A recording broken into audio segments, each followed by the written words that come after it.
कोई कहता है पत्नी से प्यार है, कोई कहता पति से प्यार, कोई कहता बच्चों से प्यार। लेकिन इसकी एक छोटी सी कथा सुनाऊं यदि आप आज्ञा करो तो, फिर आप लोग बताना कि कौन किससे प्यार करता है। सच्चाई बोल रहा हूं आज, ध्यान से सुन लेना, काम आएगी आपके। आपको लगता है ये मेरे से प्यार कर रही है, ये लगता है मेरे से ये प्यार कर रहा, बच्चों को लगता माँ बाप प्यार कर रहे हैं, माँ बाप को लगता बच्चे प्यार कर रहे हैं। छोटी सी कहानी है, जरा सी 1-2 मिनट की सुनो। उज्जैन की कहानी है। उज्जैन में एक राजा रहा करते थे, बहुत अच्छे धर्मात्मा राजा थे। वो ऐसे राजा थे कि अपनी पत्नी से बहुत प्यार करते थे। विक्रमादित्य, विक्रम संवत सुना होगा, विक्रमादित्य के भाई थे। भर्तृहरि उनका नाम था। क्या नाम था? भर्तृहरि। भर्तृहरि नाम के एक राजा थे, उनकी बहुत सुंदर पत्नी थी। वो बहुत प्यार करते थे अपनी पत्नी से, बहुत प्यार। एक दिन क्या हुआ कि उनके राज्य में एक ब्राह्मण आए, और वो बड़े तपस्वी ब्राह्मण।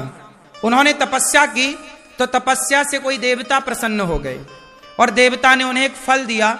बोले तुम ब्राह्मण ये फल खा लो, सदा जवान रहोगे और अमर हो जाओगे। ये फल जो खाएगा सदा जवान रहेगा और अमर हो जाएगा।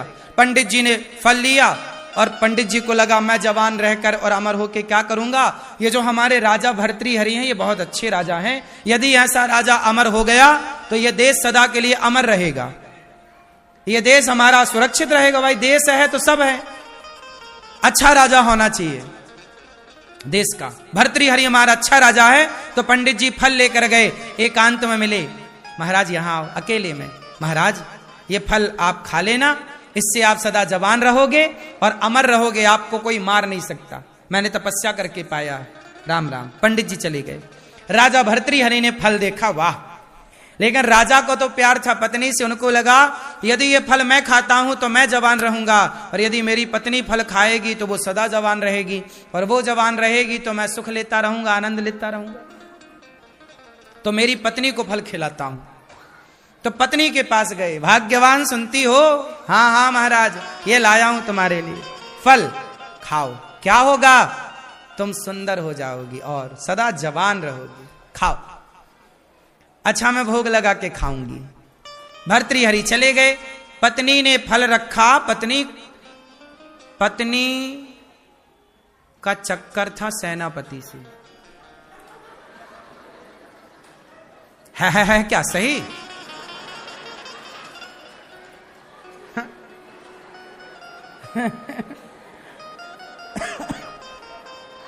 रानी का चक्कर किससे था? सेनापति को बुलाया चुपके से, आओ आओ जल्दी आओ, पीछे के रास्ते यहां। बुलाया, बोले ये फल खाओ। बोले ये फल खा लो। क्यों? बोले ये फल खाओगे तो तुम सदा जवान रहोगे, और जवान रहोगे तो मुझे सुख मिलता रहेगा। राजा प्रेम करते हैं अपनी पत्नी से, और राजा की पत्नी रानी प्रेम करती है सेनापति से। राजा चाहता है मेरी पत्नी जवान रहे, और पत्नी रानी चाहती है कि सेनापति मेरा इससे चक्कर है ये जवान रहे, ये फल तुम खाओ। सेनापति फल लिया, बोले मैं खाऊंगा, यहां नहीं, अकेले में खाऊंगा, कोई देख ना ले। रानी गले लगाती है सेनापति को, फल देती है, और चला सेनापति। सेनापति फल रखा।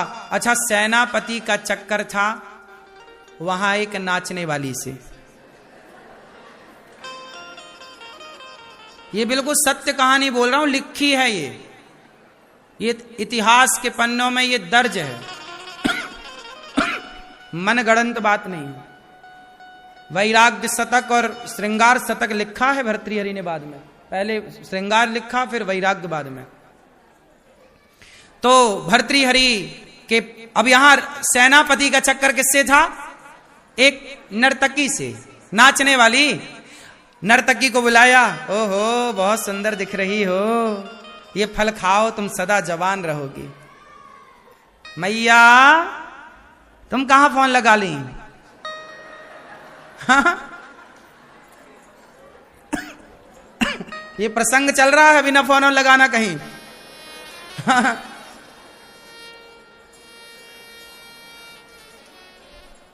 तो राजा के मंत्री ने क्या सोचा कि नर्तकी को बुलाऊं, उसे दूं। उसने कहा कि ये फल खाओ, तुम बहुत सुंदर हो जाओगी और सदा जवान रहोगी तो मुझे सुख मिलता रहेगा। अब नर्तकी ने, नाचने वाली नर्तकी ने वो फल लिया और नर्तकी ने सोचा कि मैं तो नाचने वाली हूं, मैं जवान होकर, मैं सुंदर होकर करूंगी क्या, और जुंदर हो गई और जवान हुई तो और नाचना पड़ेगा सारी, अभी तो मर जाऊंगी, फिर तो नाचती ही रहूंगी सारी जिंदगी, मरूंगी नहीं, तो मैं क्या करूंगी। नर्तकी ने सोचा कि हमारे जो राजा हैं वो बड़े धर्मात्मा हैं, मतलब भर्तृहरि है। मैं जिस राजा के राज्य में नाचती हूं, हमारे राजा बहुत सुंदर हैं, बहुत योग्य हैं, बहुत अच्छे हैं। मैं अपने राजा को ये फल देती हूं ताकि मेरा राजा अमर हो और मेरे राज्य की सीमा, मेरा राज्य सुखी रहे, जनता जनार्दन सुखी रहे। वो नर्तकी गई, महाराज की जय हो। हाँ नर्तकी बताओ, महाराज मैं आपसे मिलना चाहती हूं। हाँ हाँ मिलो, आओ। फल निकाला, महाराज ये फल। अब तो राजा, ये फल, बोले महाराज ये फल जो खाएगा सदा जवान रहेगा, सदा अमर हो जाएगा सदा के लिए। राजा बोले सो तो ठीक है, पर ये बता तेरे पास कहां से आया।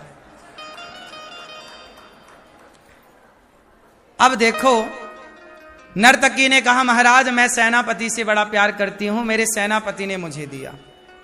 सेनापति को बुलाया, सेनापति ये फल तेरे पास कहां से आया। महाराज अपराध क्षमा करो, ओ रानी जी हमसे बहुत प्यार करती हैं। अब फल कहां से आया, राजा को पता चल गया कि रानी को तो हमने ही दिया था। उस राजा को वैराग्य हो गया, तुरंत उसने घर का परित्याग कर दिया कि मैंने जिस स्त्री से प्रेम किया उस स्त्री को तो किसी और से प्रेम था, उस स्त्री ने जिससे प्रेम किया उसे तो किसी और से प्रेम था, उसने जिससे प्रेम किया उसे तो किसी और से प्रेम था। ऐसे ही है संसार का चक्र। आपको लगता है कि आप पति से बहुत प्रेम करती हो, आपका पति आपसे बहुत प्रेम करता है, नहीं। सच्चाई ये है, हमें लगता है कि हम आपसे प्रेम करते हैं पर आप किसी और से प्रेम करते हैं, वो किसी और से प्रेम करता है। सारी जिंदगी हम इस गलतफहमी में जीते हैं कि ये व्यक्ति हमसे प्रेम करता है। हर व्यक्ति अपने स्वार्थ को रखकर प्रेम करता है।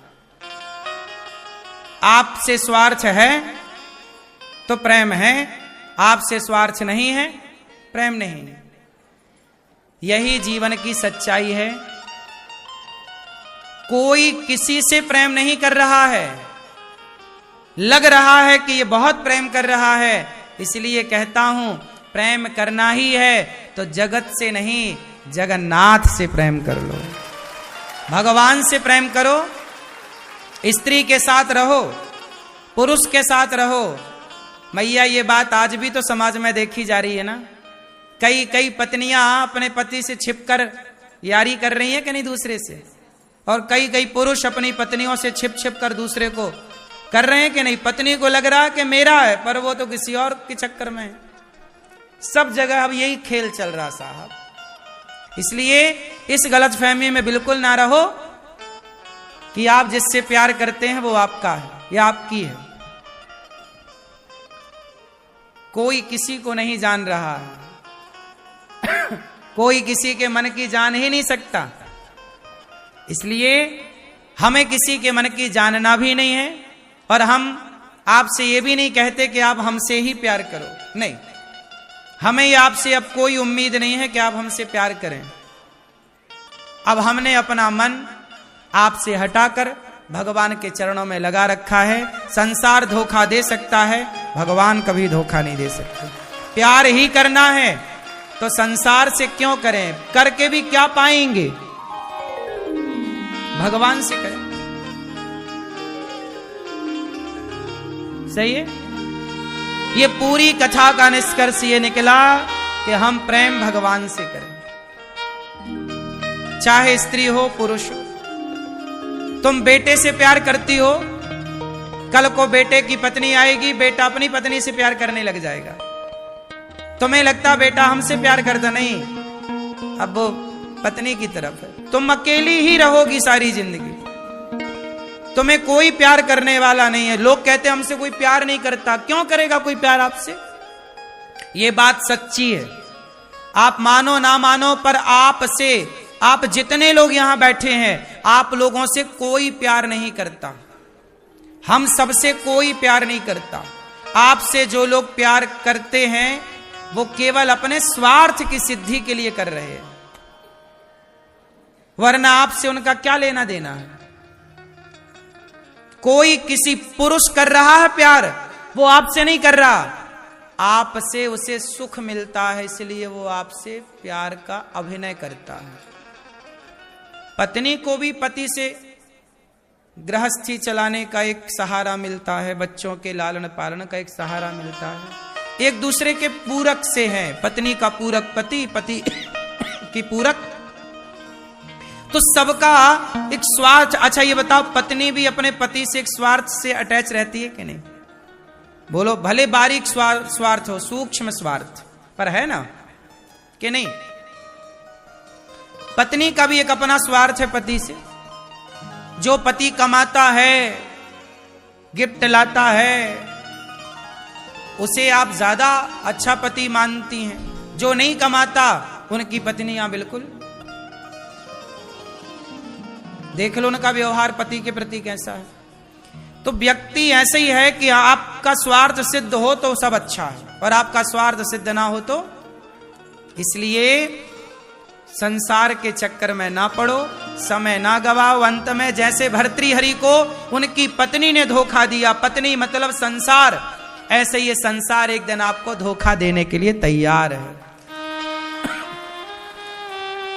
राजा की रानी ने राजा को धोखा दिया, तो रानी को सेनापति ने धोखा दिया। पुरुष को स्त्री ने धोखा दिया, तो स्त्री को पुरुष ने धोखा दिया।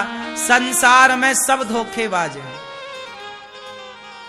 सब आई लव यू कह कह के धोखा दे रहे हैं। बोलो हाँ कि ना? क्यों भैया, आपने आई लव यू किसी को बोला? सही बताओ, बोला तो होगा, पर आपका आई लव यू झूठा ही था। सबके आई लव यू झूठे होते हैं। तुम कितना भी आई लव यू 2 और 10 और 100, सबके झूठे हैं। सही है?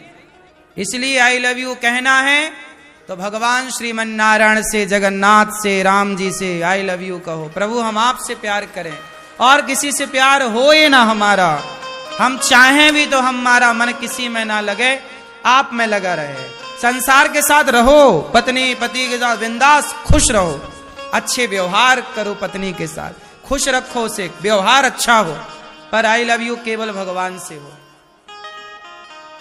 सही है?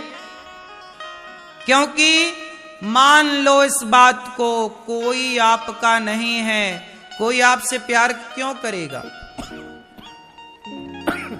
कोई आपसे प्रेम, कोई आपसे प्यार क्यों करेगा? क्यों करेगा कोई आपसे प्यार? अच्छा ये बताओ, आपके शादी के पहले आपकी पति ने आपकी फोटो देखी थी कि नहीं? 4 लड़कियां रखता सामने फोटो, एक की वाली पसंद है, यार ये थोड़ा काली है, सांवली है, ये थोड़ा ऐसी है, वैसी है, ये अच्छी है। मतलब उसने आपको पसंद नहीं किया, आपकी सुंदरता को पसंद किया था। बोलो हाँ, आपने भी कोई लड़का पसंद थोड़ी किया था पति, अरे अच्छा पैसे वाला है, सुंदर है, आपने भी तो पैसे पसंद किए थे, काम धाम करता है, करने वाले को पसंद किया था। आपने लड़की पसंद की, उसमें सुंदरता थी, अरे बहुत पसंद आई, लेकिन वो सुंदरता उस लड़की में सदा ना रहेगी। जब तक सुंदरता रहेगी तब तक वो आपको प्रिय लगेगी, पर एक टाइम बाद सुंदरता तो सबकी चली जाती है। बोलो सत्ता, सिंहासन, सुंदरता, संपत्ति सदा के लिए नहीं है। सुंदरता सदा ना रहेगी, आपकी पत्नी सदा जवान ना रहेगी। आज सुंदर है, कल वो सुंदर नहीं रहेगी। क्या तब भी वही प्यार करोगे जो सुंदरता में करते थे? तब पुरुषों का व्यवहार पत्नी में बदल जाता है। पहले शादी हुई तो 1 महीने 2 महीने 1 साल तक तो हाथ छूटता नहीं है लड़का लड़की पति पत्नी का। जहां जाएंगे ऐसे जाएंगे कंधे में हाथ डाल के, एक दूसरे का हाथ पकड़ के चलेंगे, बैठेंगे भी तो हाथ पकड़ेंगे, क्योंकि शुरुआत है ना, स्पर्श भी सुख दे रहा है, एक दूसरे का टच। हाँ या ना? 1 साल तक तो हाथ छूटता नहीं है, कहीं भी जाएंगे साथ में। फिर वही पति पत्नी 10 साल बाद पकड़ाना अपने पति को, हाथ छोड़ दे, चल नहीं सकती कि लंगड़ी है। चल, ये सब समय रहते खुमार चढ़ता है और समय के साथ ये सब खुमारी उतर जाती है। ये सब भैया चमड़ी की ललक थी, ये सब चमड़ी का अटैचमेंट था, प्यार थोड़ी था तुमसे, वो तो चमड़ी की भूख थी। तब वासनाएं ज्यादा थी तो अटैचमेंट ज्यादा था। अब देख चुके हो सब कम हो गई चीजें। अब तुम्हारी हिम्मत भी खत्म हो चुकी है, बूढ़ा भी हो गया शरीर। इसलिए समय के साथ सब, इसलिए फिर भी कहता हूं कि रहो साथ में, एक दूसरे के काम आओ बुढ़ापे तक, लेकिन ये मान के चलो कि ये सब अपना नहीं है।